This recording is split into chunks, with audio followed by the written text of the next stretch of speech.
Pero sí me gusta que pues, los estudiantes participen conmigo, ¿verdad? O sea, la verdad que darle ese ámbito de poder participar. Así que, pues, tengo unas pues, ciertas directrices con ustedes en cuanto a que en cada medio de comunicación, en cada medio de comunicación del curso se debe dirigir cada uno de los integrantes con el debido respeto. El no cumplir con esta regla puede ser motivo de ser sancionado como corresponda. La presencia de las sesiones virtuales debe ser obligatoria, pues la asistencia es parte total del curso. En sus cuentas de Gmail, de Google, debe identificarse con su nombre y apellidos, tal como aparece en su documento de identificación. De identificarse con apodos o seudónimos, su tarea o asistencia se tomará como nula. Esto le digo porque me ha pasado que a veces se registran o se ponen en las clases con el correo del trabajo y a veces, o con, la vez pasada me pasó con que decía 666 Alexander no sé qué, algo así me decía. Y la verdad que pues, no sé quién es, la verdad en ese momento no, hasta que después cambió esa parte, ¿verdad? El uso de cámaras durante exámenes y actividades que se consideren necesarias y obligatorias, pues obviamente en este sentido es en el ámbito de forma virtual. En caso de inexistencia, se debe comunicar el motivo a través del correo electrónico, el cual, pues, o si no, en el motivo por WhatsApp, ¿verdad? Que ya creo que la mayoría están en el grupo. Esta clase para mí es chiquita porque la clase que yo tuve el semestre pasado fueron 267 estudiantes, entonces la verdad que esta clase, pues, la considero relativamente pequeña, así que no creo que exista algún inconveniente.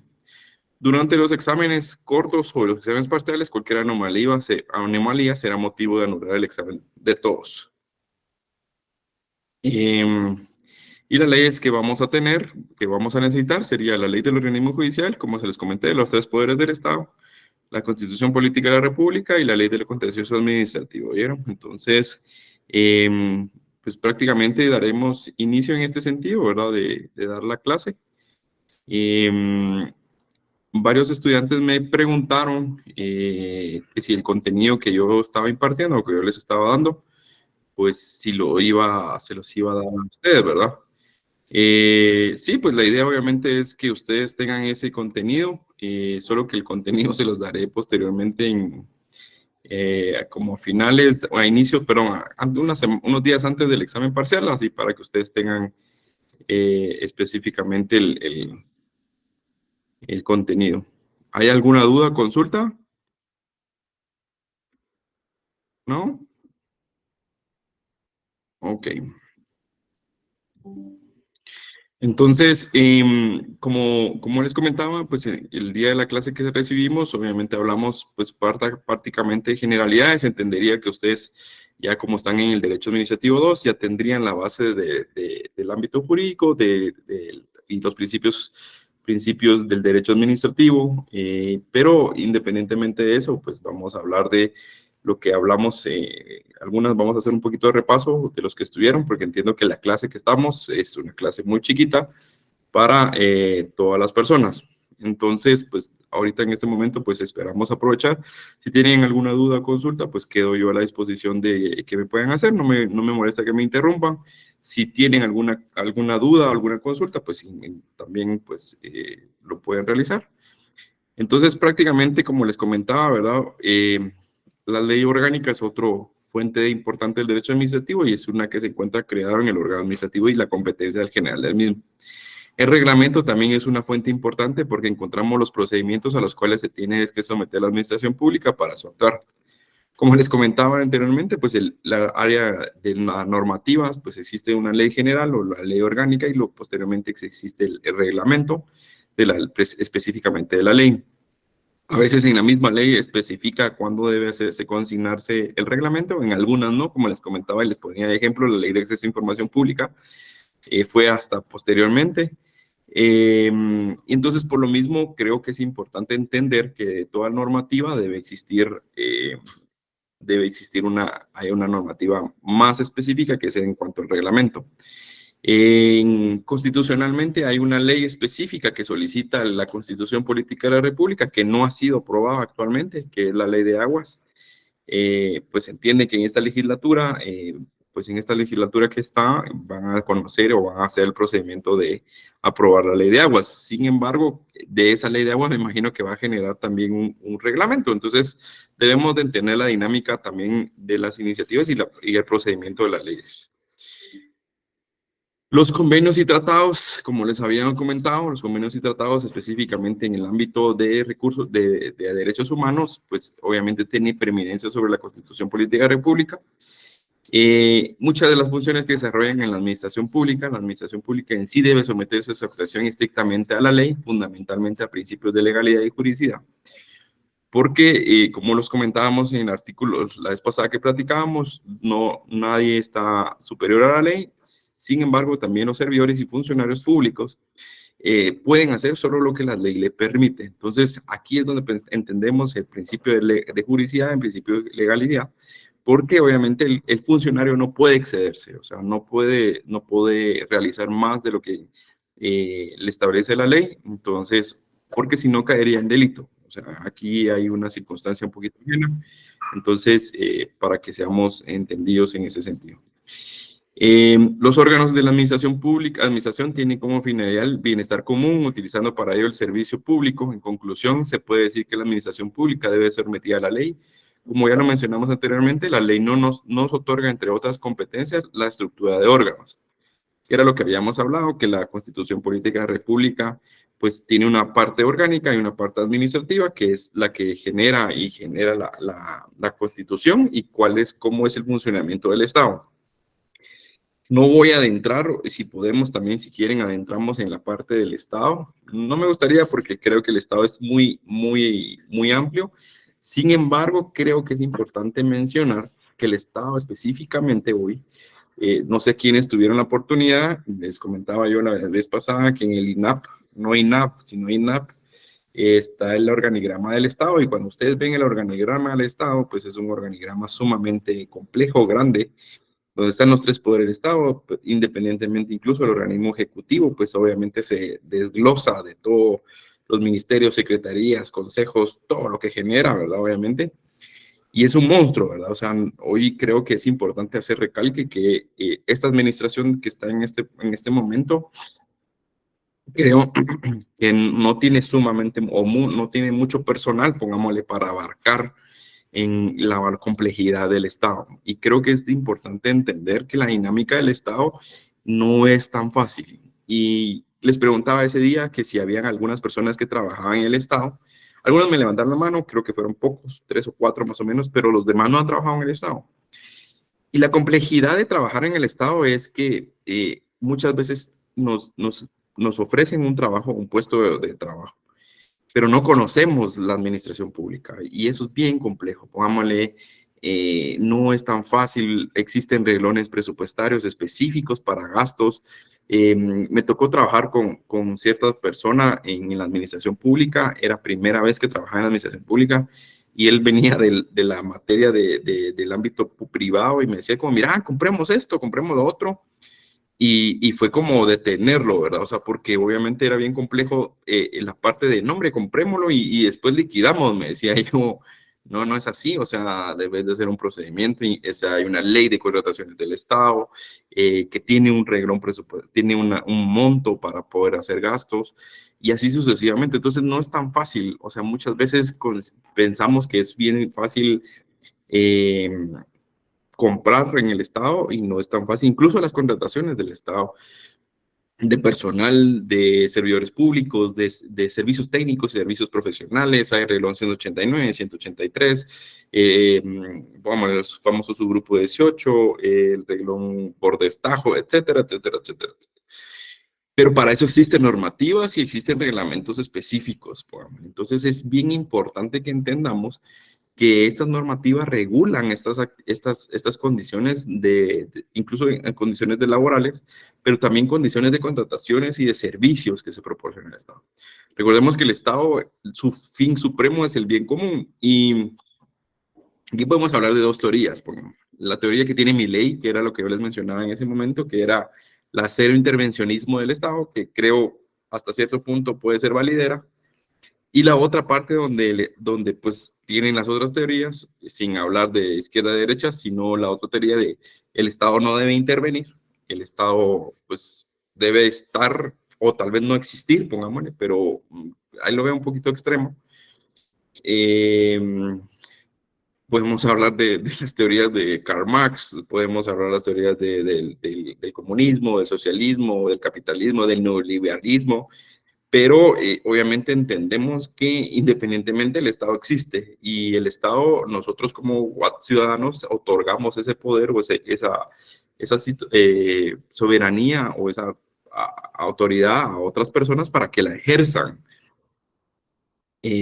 Creo que ahora como guatemaltecos es bien fácil más ejercer la actividad como soberanos de las personas y de las autoridades que tenemos en este momento, porque creo que ahora con las redes sociales es más fácil la auditoría social.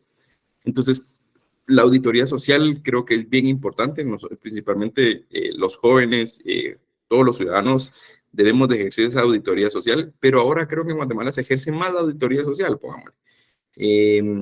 Es dos ejemplos claros a los que vivimos en la ciudad capital. Pongámosle los pasos de desnivel, ¿verdad? Uno que está en la Roosevelt, otro que está en la Petapa, que no se daba, hasta que empezaron como esa presión social con los diputados, y así es como fue la, la, la cuestión en el ámbito social, ¿verdad? O sea, de hacer presión. Entonces, entendamos, pongámosle que el Estado, el fin supremo del Estado es el bien común. Claro, podemos hablar de dos teorías, de que pues no quieren cero intervención del Estado o la quieren la otra, que es una intervención del Estado. Y me voy a salir un poquito en este ámbito porque, pongámosle, es muy claro y lo comentaba yo con un colega de la Marroquín. Y yo le decía como todos los países del mundo hay pobres, en todos, o sea, no hay excepción. Por eso es bien importante entender, pongámosle, que si bien existen pobres, debemos de entender también que debe el Estado proveer esta parte de asistencialismo económico o el asistencialismo. Algunos de los que están aquí podrán debatir conmigo y me dirán, no, es que no, el Estado no debe de proporcionarle apoyo, no le debe, pero a veces las condiciones que genera el Estado son tan mínimas o son tan deplorables que afectan consecuentemente a su población. Y entonces creo y que considero yo personalmente que el Estado debe proporcionar cierta asistencia social, no la extrema que sucede en Argentina, pongámosle es el claro más ejemplo, pongámosle hasta en este momento más claro, Argentina, que creo que les paga incluso a las mujeres por tener hijos, pongámosle. Entre más hijos tengas, más te paga. Tienen, creo que tenían, no sé si como 1000 programas sociales. Y entonces la carga económica o la carga tributaria se especifica en ese momento en solo pagar asistencia social. Entonces lo que se genera es que hay una sociedad específica que no trabaja, que no contribuye, y entonces eso hace que el sistema sea vicioso y el Estado sea vicioso y que solo alimente, pero no genere.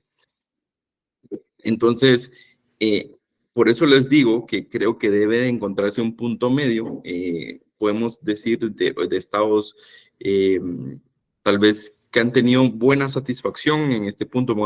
Si hablamos de Latinoamérica, podríamos hablar de Uruguay, podríamos hablar de Costa Rica, de Chile,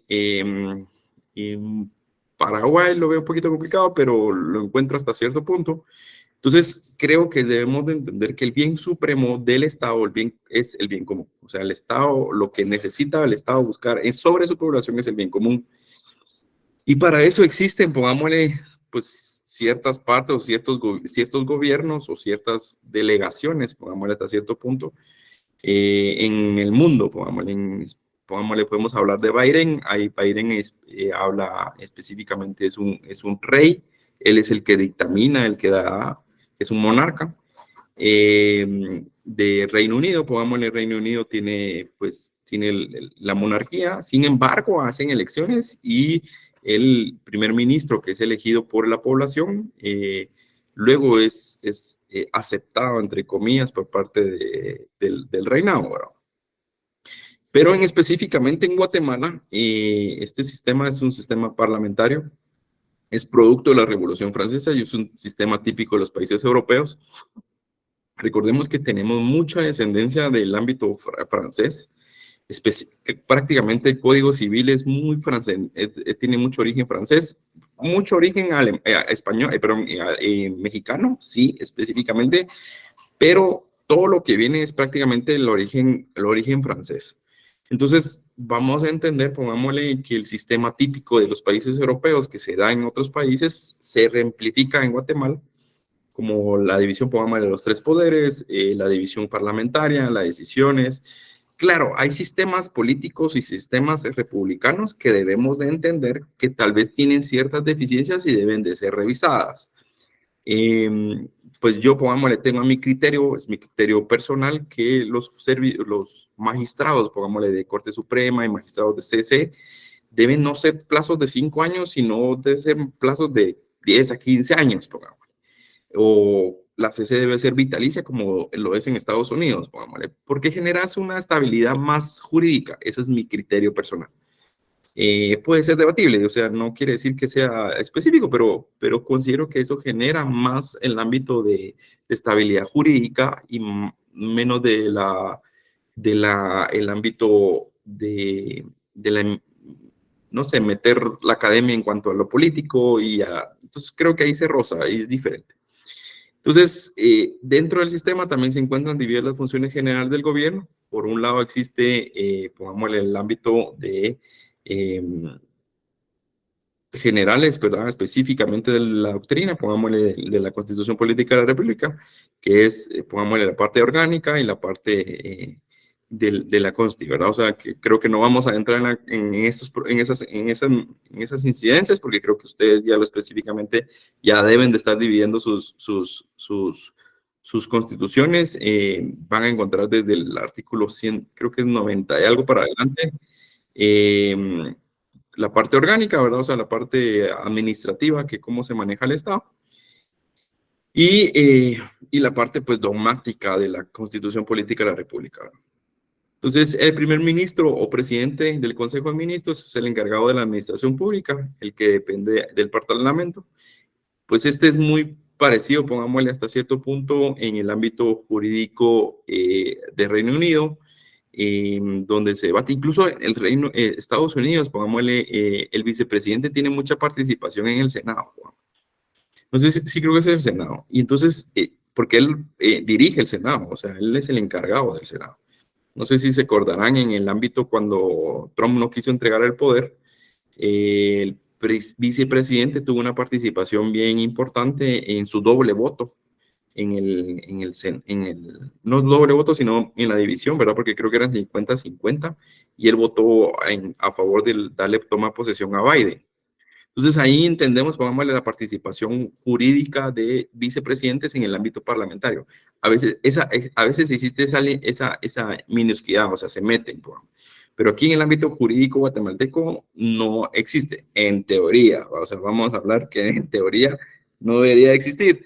Sin embargo, pues existe. O sea, a veces creo que esta parte de soy buena onda con vos, perdón la expresión, puedo ser muy buena gente contigo, sistema presidencialista, organismo ejecutivo, y entonces te doy más presupuesto, vamos, pero a veces puede ser que digan, mire, no me caíste bien, y qué es lo que a veces pasa, pongámosle, que la Universidad de San Carlos era un contrapeso, o es un contrapeso específicamente natural del Estado de Guatemala, o del sistema presidencialista, pero lamentablemente estaba adherido financieramente está adherido a que el Estado el organismo ejecutivo debe proporcionarle el dinero a la Universidad de San Carlos. Así le puedo hablar de varios ejemplos, pongámosle de la Contraloría General de Cuentas, del Ministerio Público, etcétera, etcétera. Entonces existen autonomías. Claro, existen las autonomías, pero a veces las autonomías son muy subjetivas, porque son muy subjetivas a la recaudación de lo que haga distribución.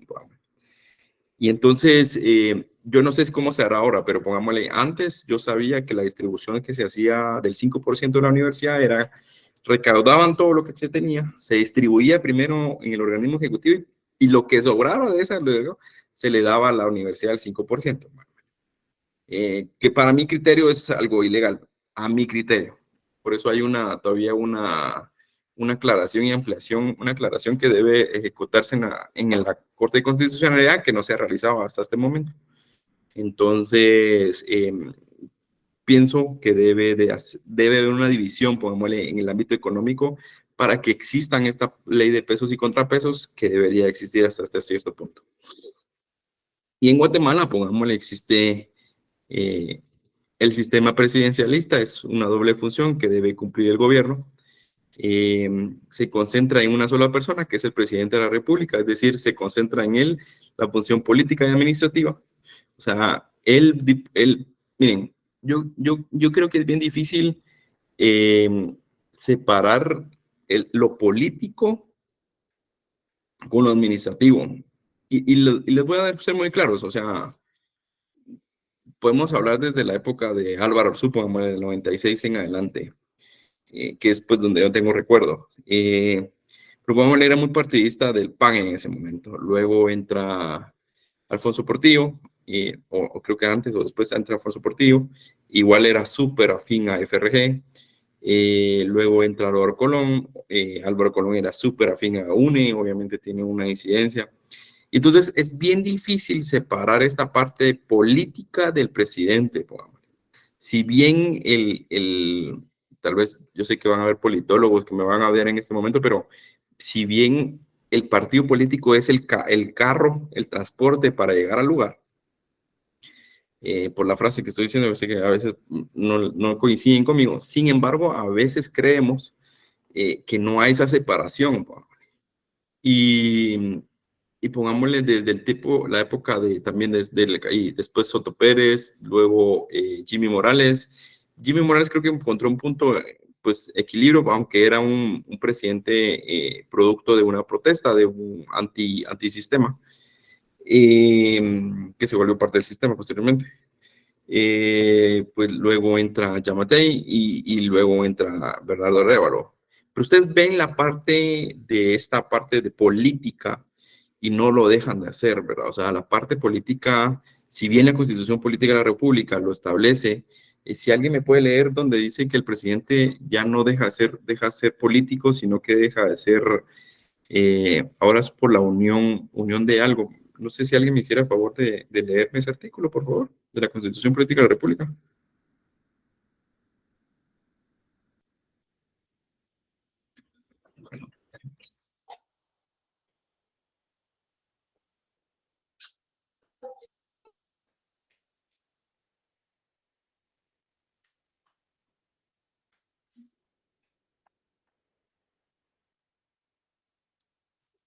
Pero que no vayan a hacer muchos, ¿no?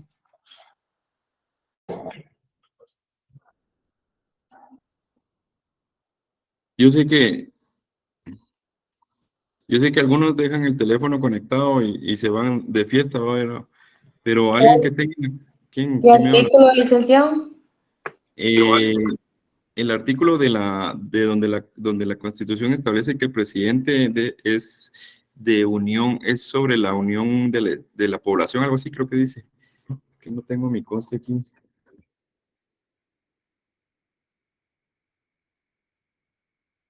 Alguien que me la lea. Es el artículo 182 de la Constitución Política de la República de Guatemala. ¿Qué dice el artículo 182? El presidente de la República es el jefe del Estado de Guatemala y ejerce las funciones del organismo ejecutivo por mandato del pueblo. El presidente de la República actuará siempre con los ministros, en consejo o separadamente con uno o más de ellos. Es el comandante general del ejército y representa la unidad nacional y deberá velar por los intereses de toda la población de la República. Muchas gracias. Entonces, aquí es como yo les comentaba, o sea, la parte donde dice se representa la unidad nacional y deberá velar por los intereses de toda la población de la República. Ahí es bien complicado y esa parte jurídica creo que debe de adentrarse más, pongámosle, porque a veces hay presidentes que, pues, que obviamente buscan el interés del partido que los llevó. Si es legítimo o ilegítimo, ahí se los dejo yo a ustedes. Si es correcto o no es correcto, verán ustedes si es correcto o no es correcto. Sin embargo, creo que como presidente dejas de ser parte del partido. Es mi opinión personal. Entonces debes de dividir esa parte de la ley, de ser si sos o no sos. Y entonces, como lo establece la Constitución Política de la República. Entonces, por eso les decía, en el artículo 182, que dice específicamente, representa la unidad nacional y deberá velar por los intereses de toda la población de la República. Es bien complejo también, porque esta parte de velar por los intereses de la República, yo voy a adentrarle en la parte de la coyuntura nacional en este momento, pero ahorita le doy la palabra a Amner, pero pongámosle en el ámbito, ¿qué pasaría de los intereses en este momento del organismo ejecutivo con el Ministerio Público? ¿Creen ustedes que el organismo ejecutivo debe velar por los intereses de la fiscal general? ¿Sí o no? Se los pongo en el tintero, no quiere decir que me respondan, pero ¿consideren ustedes? No lo sé. Entonces, Amner, ¿me iba a hablar? Sí, licenciado, solo para decir que cabal en el segundo párrafo de este artículo dice el presidente de la República juntamente con el vicepresidente, los ministros, viceministros y demás funcionarios dependientes se integran en el organismo ejecutivo y dice y tienen vedado favorecer a partido político alguno.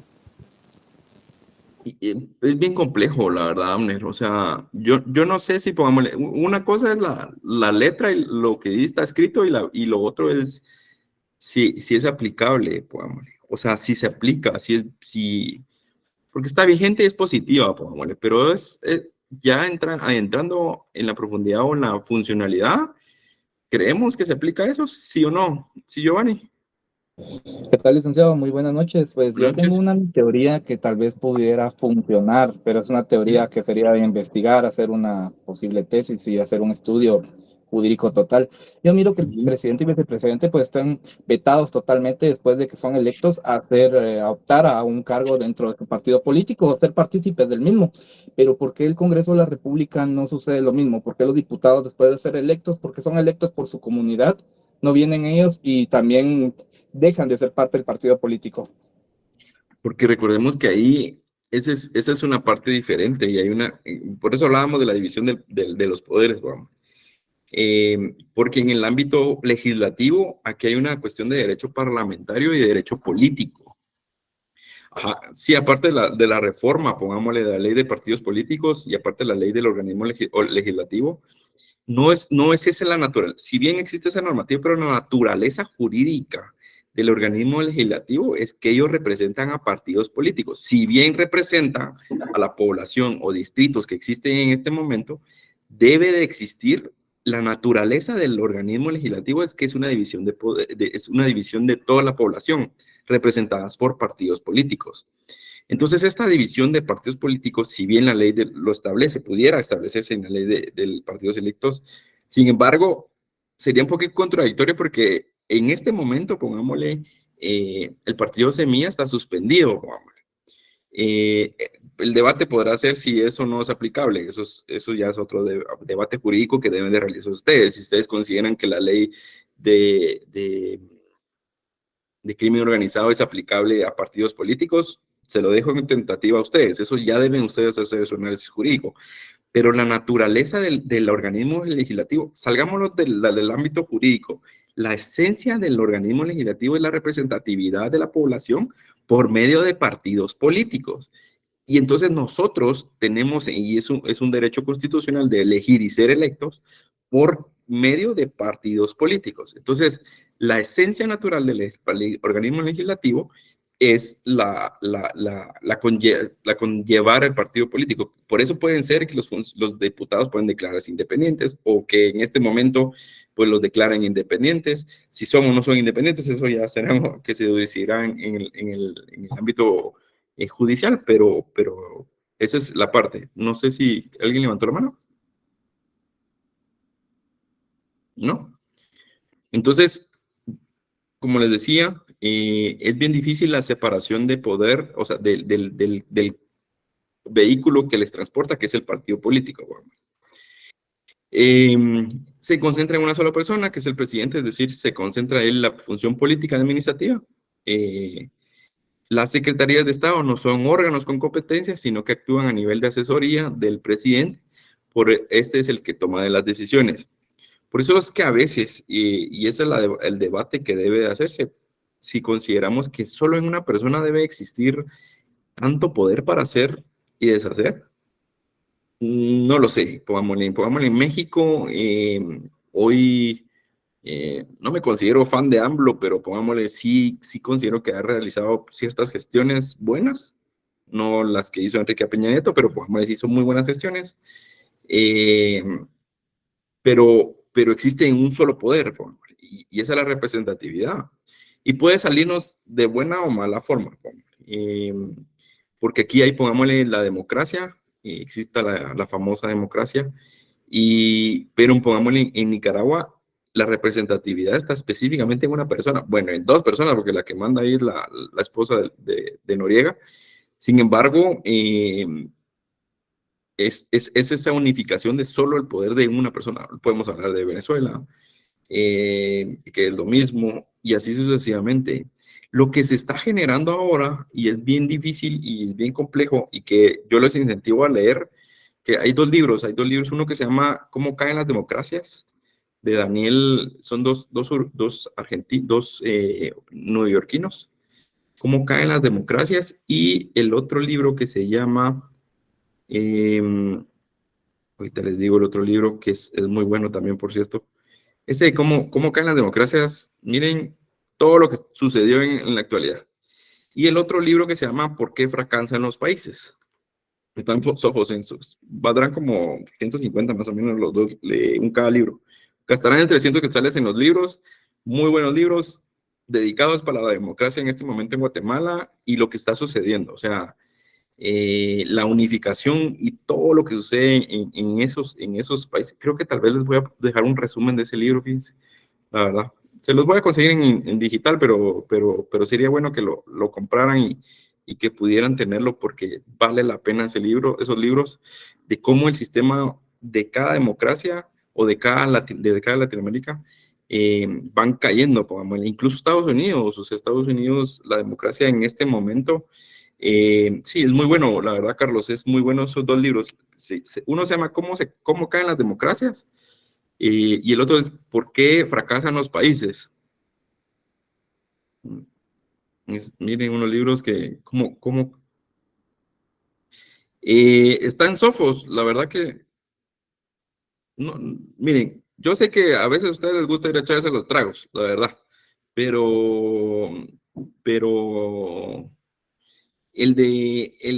pero valdría la pena comprar un libro, o sea, ese es el libro, mire cómo caen las democracias, ese es el libro, son dos neoyorquinos, Daniel Ziblatt y Steven Levinsky, y el otro es de Daron Acemoglu y James Robinson, que son escritores. Van a encontrar ejemplos y en ese cómo caen los países. ¿Por qué fracasan los países? Hay un capítulo casi que entero de Guatemala, entonces ahí lo leen, es muy bueno, la verdad. Se los pongo ahí para que podamos. Entonces, pongámosle, regresamos a lo de las secretarías, son secretarías de Estado que asesoran, pongámosle, al organismo ejecutivo, específicamente el presidente. Y si es importante delegar el poder o no delegar el poder, pues eso depende de cada quien. Básicamente el sistema guatemalteco es presidencialista, pero con las características del parlamentarismo.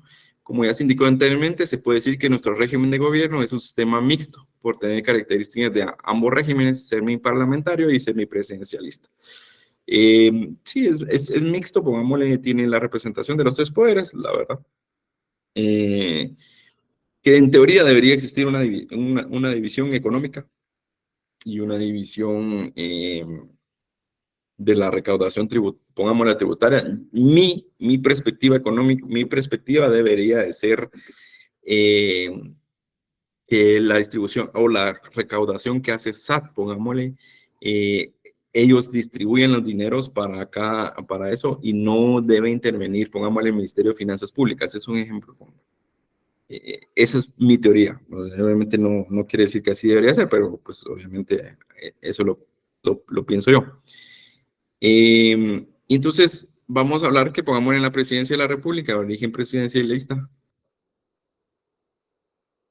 Se origina a raíz del surgimiento del presidencialismo en los Estados Unidos. Hay que hacer notar que nuestro régimen es profundamente influenciado por los creadores de este sistema y los Estados Unidos por el poderío económico e ideológico que tiene esa nación y que en gran medida influye sobre los países latinoamericanos. Aquí hay una situación bien compleja porque la verdad que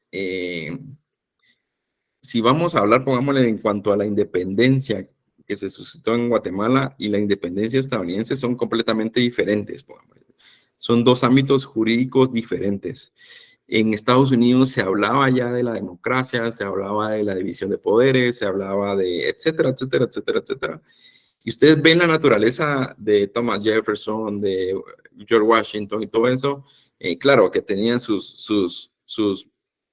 oscuros, ¿va? Y serían claros oscuros porque uno de ellos esclavista, el otro, bueno, así sucesivamente. Sin embargo, pongámosle, hablaban ya de democracia, pongámosle, de división de poderes, hablaban de cómo hacían la división económica también del poder, de los territorios, y etcétera, etcétera, etcétera. Pero mientras tanto en Guatemala se hacía la misma división de lo mismo, pero era la repartición de personas, pongamos. Por eso yo no creo y pienso que la división de la independencia guatemalteca de 1821 no fue una independencia real, sino una independencia ya no le queremos pagar los impuestos a España, sino que queremos que este dinero quede aquí en Guatemala y vamos a hacer la división de esclavos, porque prácticamente en ese momento eran esclavos. Ustedes ven los tiempos de antes, o sea, se referían a la población originaria de Guatemala, que los veían como esclavos. Y entonces era una división, y ustedes lo van a revisar. Solo tengo pendiente revisar en la independencia de cómo se llama, de Guatemala, porque hace unos días estaba oyendo una persona que decía que en el acta de independencia decía, no sé si así dice, nos independizamos antes que el pueblo se independice, decía. Entonces, obviamente, pues, si vamos al origen prácticamente de la independencia, vamos a hablar de las 12 familias, del poderío que han tenido toda la vida. Entonces, era lo que yo les decía, o sea, si vamos a los raíces presidencialistas en Guatemala, sí, claro, ustedes ven la independencia posteriormente, se da la presidencia, pero son presidencias afines al sistema económico y político en ese momento. O sea, no creerán o no verán en ese sentido. Entonces, solo permítame un momentito.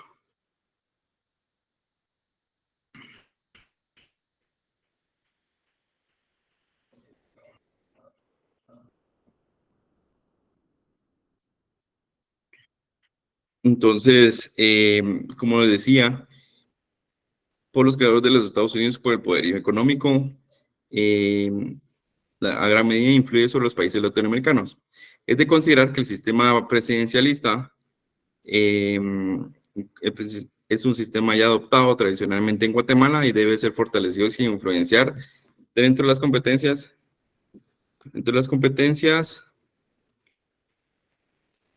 considera el sistema tradicionalmente y debe ser fortalecido sin influenciar entre las competencias de los otros organismos del Estado.